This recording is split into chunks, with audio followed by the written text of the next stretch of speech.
Tinamaan na ako, walang iyak ka Cupido. Nasirang schedule ko, putris na kapiliwang ito.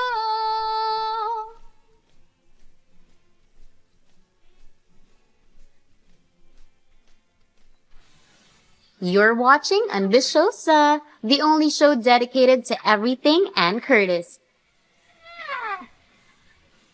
In today's episode, we are bringing you Ann's first ever 21K run for Unicef's Heroes for Children run.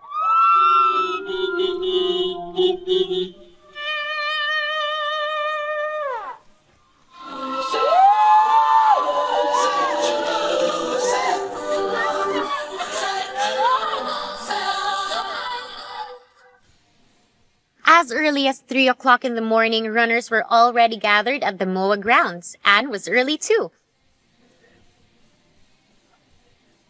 Thank you very much. We finished the race for the first Heroes for Children run, and was quite a successful run. I mean, we were expecting about 3,000 runners, and most of them showed up for the race. We started with a 21K. We started about 4:15, and a lot of runners came in. Then followed by the 10K, and most of all 5K. Kung saan yung marami tayong mga runners. We have about more than 1,000 for the 5K alone.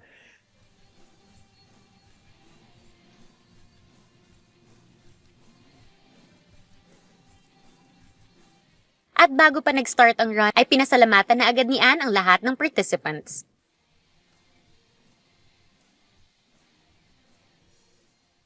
Four, dito na kami. Then Miss Ann, I think 3:30, dito na siya or 3. Then 4:15 nag-start yung race.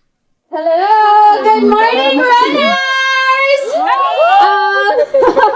First and foremost, I want to thank everyone for being here so early in the morning and coming together to run for a cause.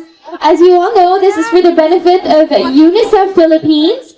And it's going to be for the first 1,000 Days of Life program with Unicef Philippines. So thank you so much for being part of this. Hi to all the fellow 21KM runners. Pag medyo nakita niyo na ako, nahihirapan, pakiboost na lang ako. I wish all of you luck. Remember to hydrate. Guys, whenever you're at the hydration stations. Proper pacing, proper breathing. If you have a tandem buddy, it's always good to just keep you going. And yun lang. Thank you so much for being here today. It really means so much to me and of course to the Unicef Philippines.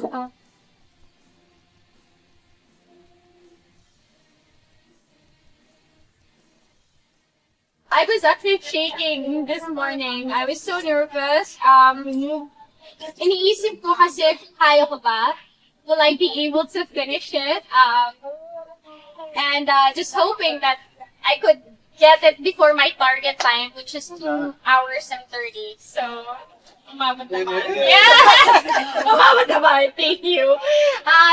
But you know, even Manzano was telling me to calm down because he said I would outdo myself and I haven't even run yet. So, kinalma ko yung sarili. Okay, how are you feeling? Nervous! It's my very first half marathon. It's my first 21K, so I am nervous.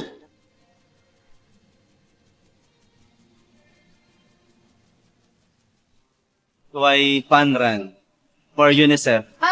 Because it was something I think that would complement the first 1,000 days of life. It being about health and nutrition. It's something that people of all ages could participate in a way also contribute to raising funds for kids. And in the 21K, I saw some how would you call it, people, they looked above 50 running and faster than me, so it was really like a vast age that was running. So it was great to see everyone coming together. Earlier, but Nibs, do you have any message of good luck to all our runners before we start? Yes, good luck to all the runners and thank you for being a hero for children today. Wishing you all the best on the track today. And good luck. Good luck sa ating lahat. Relax.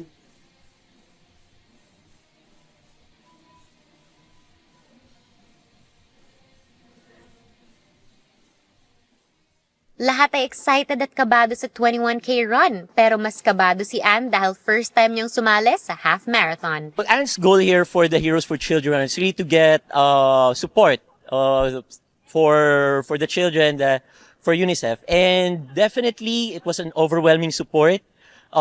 We were targeting at first about 2,000 when she announced it during the press launch, and then in less than a week after that, we're already saying, we need to add 1,000 more. And when we added 1,000 more, there were still people clamoring to join. So definitely, Anne was had a very strong, has encouraged her fans to support this event, and we have seen overwhelming support. Talagang nagkakaubusan ng kids. So for those na hindi nakaabot, we're sorry. But hopefully, for their future plans, we really consider, to have more runners, to accommodate more runners to support her cause. Thank you to all of you that came here super early today. Well, as you all know, this is a Heroes for Children run. It's for the benefit of Unicef Philippines. It's my very first fundraiser as a Unicef celebrity advocate for children. So we do have a 500-meter dash for children. We had a 5K, 10K, and a 21K run. So yeah, that's basically what happened today. And all of the proceeds from this run will support UNICEF's program, the first 1,000 days of life of a child, which starts from the womb of the mother until the second birthday. So it's been very, very meaningful, and I think that's what got me through my very first 21K run. How are you feeling? Anne also shared her training for 4 months na madalas din niyang nababanggit sa kanyang social media. Dahil lang namin nalaman na tatako si Ann ng 21K. Kasi kaninang alas 4, nagtitraining pala siya ng 4 months. When Anne started the race, medyo kinakabahan siya when she was up there on the stage greeting the runners. You could hear her voice a bit nervous. She even admitted it na medyo kabado siya. But she trained well. She trained for about 2 months, she said. And before that, she had finished 16K. So we're quite confident na kayang-kaya niya matapos yung 21K. I'm sure for you to run 21K, you have to be very committed. And for someone like you who is very busy with showbiz and personal commitments, can you give me a quick recap of how you train? Like, what time would you wake up? Then you'd have to go to showtime and attend other things. So how did you do it, Nibs? Gumigising ako ng 7 a.m. and then I train with other runners who have been guiding me. They're also running today. So thank you for all the advice, guys. So after running, you go to showtime. Yeah. Tapos, what else? Yun na yun. And then right after showtime, you cleared your schedule. You go home, you get to sleep early. Okay. I don't know, I just kept running. I just kept on running and running, seeing how far I could reach. Last Sunday, I did my first 20K, and then I felt a little bit confident. Okay, I can do it. I can do it.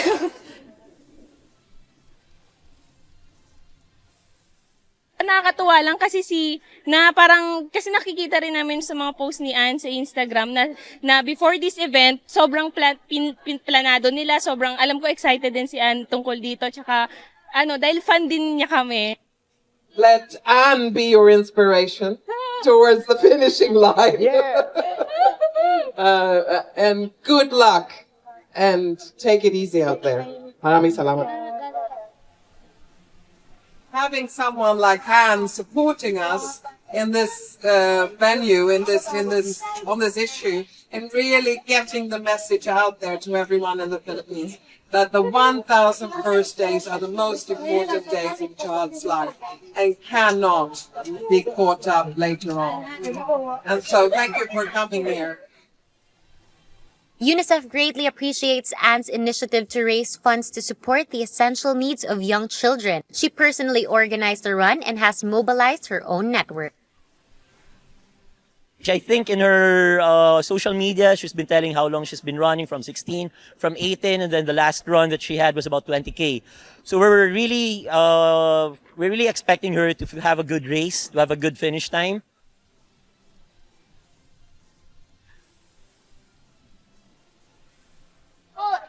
Nothing else inspires me except UNICEF Philippines, the kids, the children. What actually triggered this was when I had my very first field visit in Viva.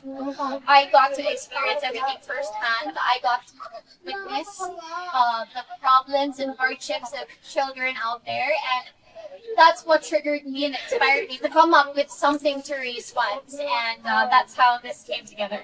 Unicef and Annie, a round of applause for a very successful event and very successful for Unicef. 1 minute.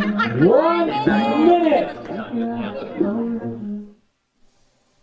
At exactly 4 o'clock in the morning, the race for 21K category started.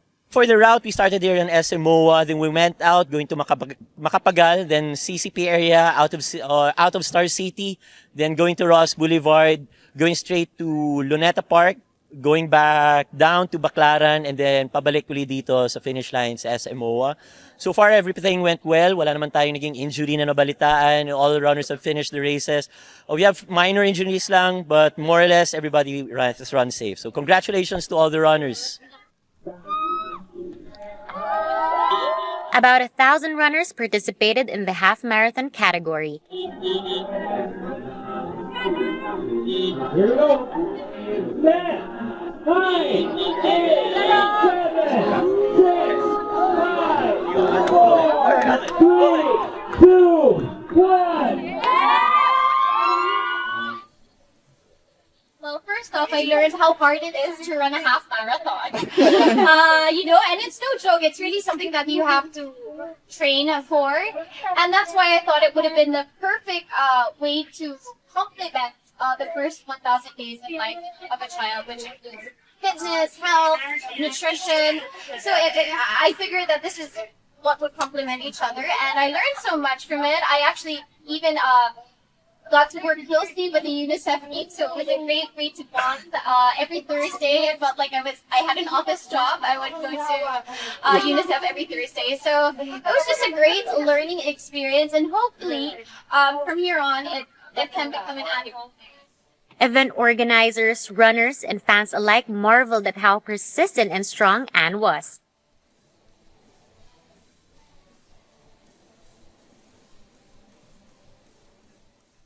Nakakabilib kasi hindi siya nakakalimot. I mean, kahit sobrang sikat na siya, nag-organize siya sa ng mga ganito para mag-help ng mga nangangailangan.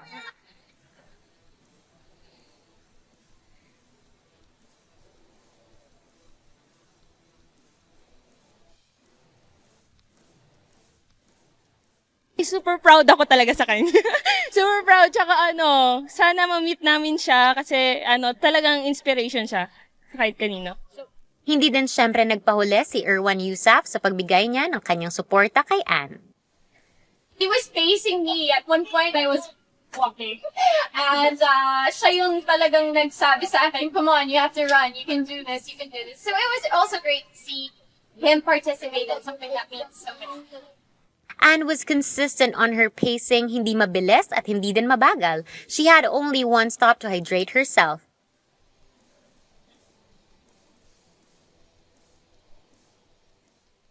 Ang maganda yung hangarin niya eh. Kumbaga, parang ang goal niya talaga is tumulong. Kaya yun nakakatuwa. I think that's what got me through my first 21K because I was inspired. I knew that I was running for a greater cause. It wasn't just so I could achieve a 21K run. I knew I was running for kids, and that's what really got me through my last 5K. I'm like, I can do this. There's a purpose behind all of this, and that's why wearing these shirts and everything, it makes it even more meaningful. Bukod sa ilang araw din bonggang exercise yan, alam ko nagawa niya yon at magagawa niya yon kasi alam niya na yung pagod at hirap niya is para sa mga bata. It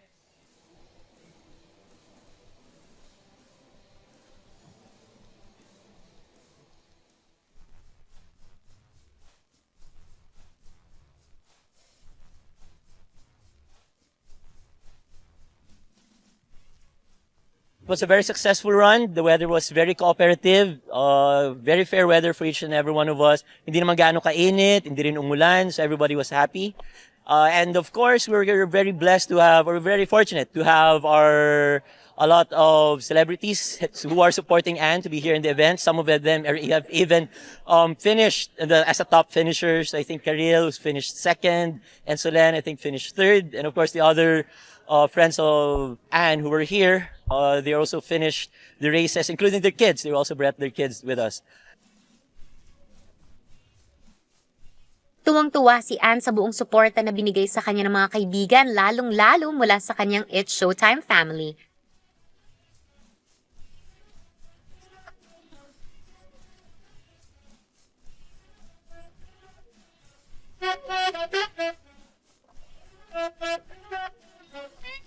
Oh, sobra akong na-touch that my whole Showtime family came, the support, they ran.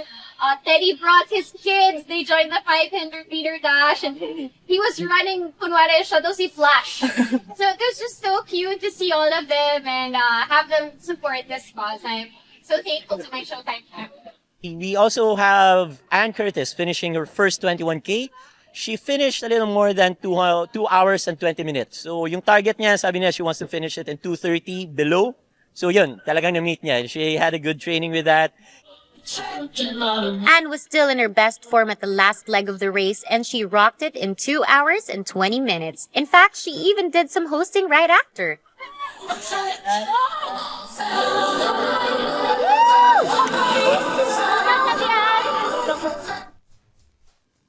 And when she reached the finish line, she was still all out. I mean, she was still running from the last kilometer that we heard kung saan na siya. So from the last kilometer going back to the finish line, it was a strong finish for Anne.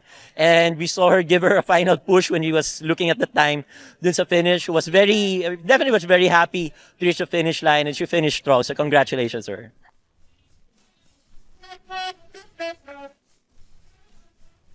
Oh, magaling, isipin mo, naka 21K, wala pa yatang 2.5 hours eh. Binibreak niya yung, ano yata siya, mga 2 hours 20 minutes, 2 hours 15 minutes.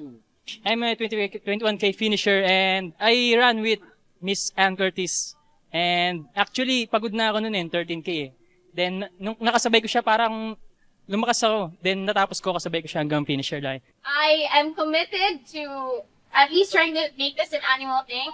And honestly, we didn't expect the overwhelming support. If I hadn't known, dadamihan ko pa yung registrants. In my Twitter feed, I have people still tweeting me that they couldn't anymore get a race kit, lalo ng 5K runners. So next year, I think I'll aim for more runners pa.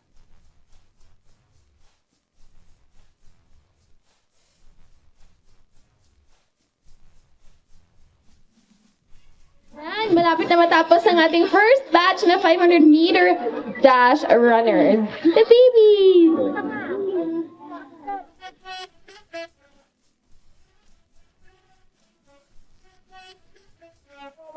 It's so inspiring, especially the children that have disabilities. Yes. And seeing them, all smiles, ready to run and participate. I don't know, I just got overwhelmed and I couldn't help it. I shed a few tears. It's just very heartwarming to see them participate and be part of this club. These are the true heroes. Participants for today from the Autism Society Philippines, the Physicians for Peace Philippines, and then we have from the SPED department from P. Bernardo Elementary School. Ayan, maraming salamat po for joining us today. It truly means so much to us. Totally up to you. You can even Ayan, palakpakan ho natin sila, guys! Congratulations to Ann Curtis and to the rest of the team of Heroes for Children Run. Thank you very much for joining.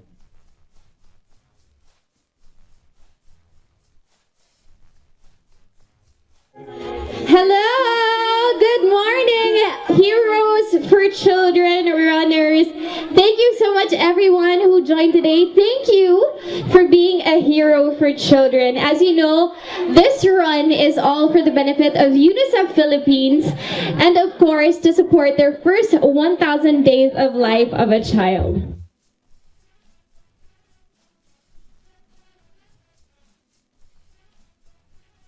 First off, a humongous and just massive thank you to all the participants. this wouldn't have been a success if it wasn't for them joining this event today.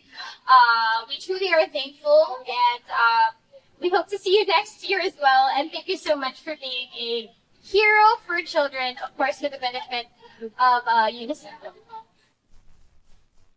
It was a great success for all the runners and of course Anne, who organized the event and ran her first half marathon with flying colors. So, first and foremost, again, I want to say thank you so much talaga to everyone that came here today and supported my first ever fundraiser po as a celebrity advocate for children for UNICEF. This is my very first, so medyo kinabahan ako, pero sobrang na-overwhelm po kami sa lahat ng mga dumating. Thank you so much for coming and being a hero for children. It really means so much to myself and of course to UNICEF Philippines. And marami po kayong matutulungan ng mga bata in their first 1,000 days of life. So thank you so much, runners of the Heroes for Children Run, and sana po next year ulit.